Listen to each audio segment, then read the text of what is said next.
chance, c'est la capacité d'accueillir les événements, la capacité à reconnaître les opportunités sans être opportuniste dans le sens négatif du mot, si vous voyez ce que je veux dire. Être opportuniste n'est pas spécialement négatif. Dans le sens noble du mot, c'est ce que je partage avec vous. Donc, pour comprendre comment attirer à soi les chances, passons maintenant en revue ce qui freine la chance. Parfois, il est intéressant, pour comprendre un principe, de savoir comment les choses ne fonctionnent pas, pour avoir des idées et des pistes, de savoir comment les choses peuvent fonctionner.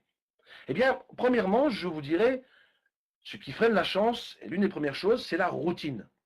La routine parce qu'elle nous bloque dans nos schémas quotidiens et nous rend aveugles pour toutes les autres choses possibles et imaginables autour de nous. On devient aveugle pour ce qui se passe. On ne s'intéresse plus à ce qui se passe autour de nous.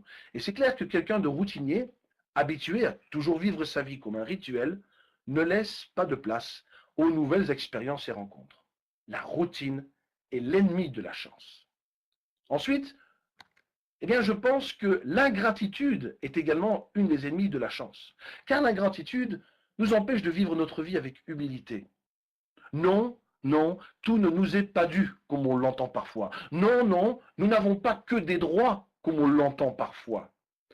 Et en fait, penser que tout ce que nous avons nous est dû, eh bien, c'est déjà faire preuve d'ingratitude.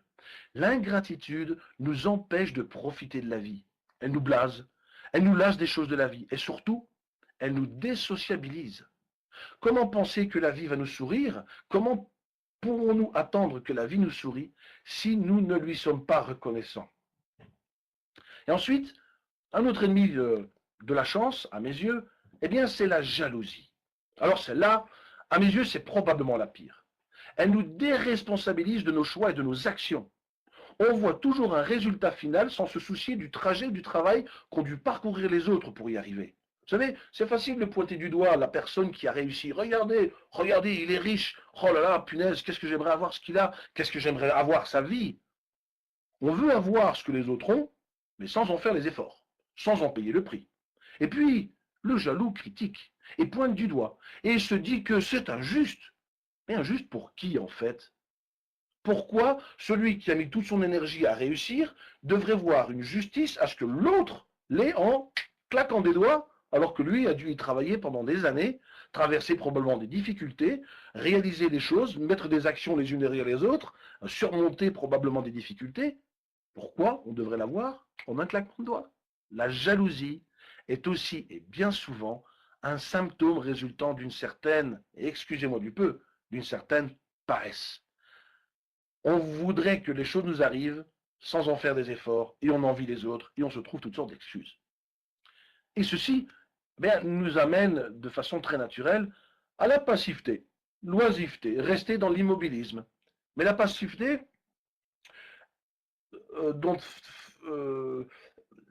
être passif, c'est aussi faire preuve de fatalité. Si mon destin a décidé que ça ira, ça ira. Et si les étoiles ont décidé que ça n'ira pas, eh bien, pourquoi me charmer? Ouais. C'est une façon de voir les choses, mais ce n'est pas la mienne. Attendre que les choses viennent, attendre, être immobile, être dans l'oisiveté, eh bien, cela ne favorise pas la chance dans la vie. Et ensuite, tout ceci, toute cette liste que vous voyez là maintenant, nous conduit automatiquement, et vous l'aurez peut-être deviné, à l'orgueil. L'orgueil qui nous confronte à nous-mêmes, que nous ne devons rien changer. Tout va bien comme ça, ce que je fais, c'est nickel. Et c'est sûr que si nous ne voulons rien changer, eh bien, rien ne changera dans nos vies non plus. Ça, c'est très important. Restez tel que vous êtes, rien ne changera.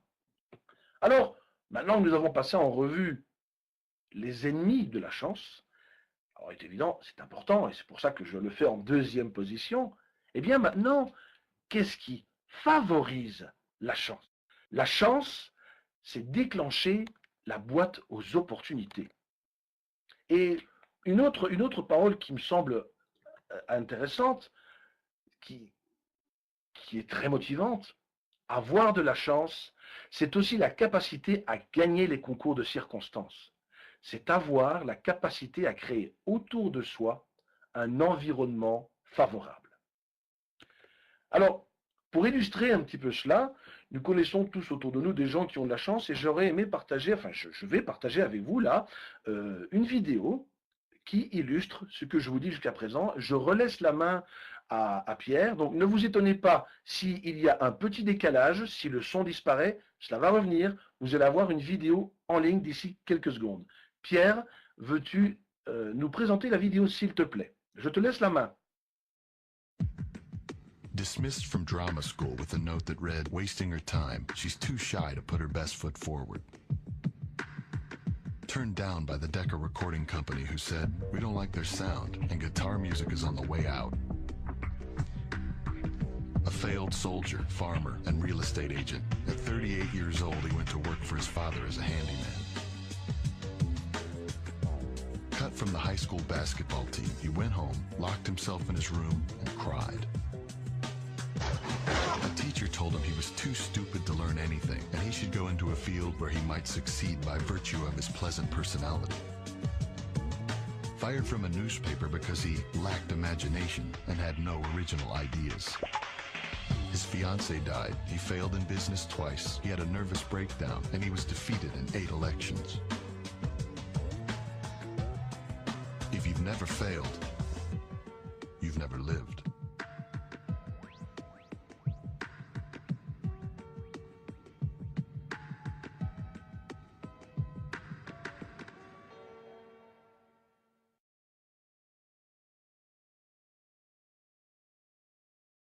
Donc, vous avez tous vu ce film, ce sont des exemples de gens parmi des milliers d'autres qui ont persévéré. Et je voulais vous dire et vous encourager et vous dire que dans chacun de ces exemples que vous venez de voir de personnalités mondialement connues, eh bien, vous faites partie de ces gens. Parce que dans votre vie, à un moment bien spécifique, dans plusieurs moments, vous avez tous réussi quelque chose. Vous avez tous surmonté une épreuve. Vous avez tous dû faire preuve de persévérance. Eh bien, ce sont des moments où vous avez vous-même provoqué votre chance. La chance, comme disait Winston Churchill, la chance n'existe pas. Ce que vous appelez la chance, c'est l'attention aux détails. Ce qui résume un petit peu ce que j'ai dit ce soir.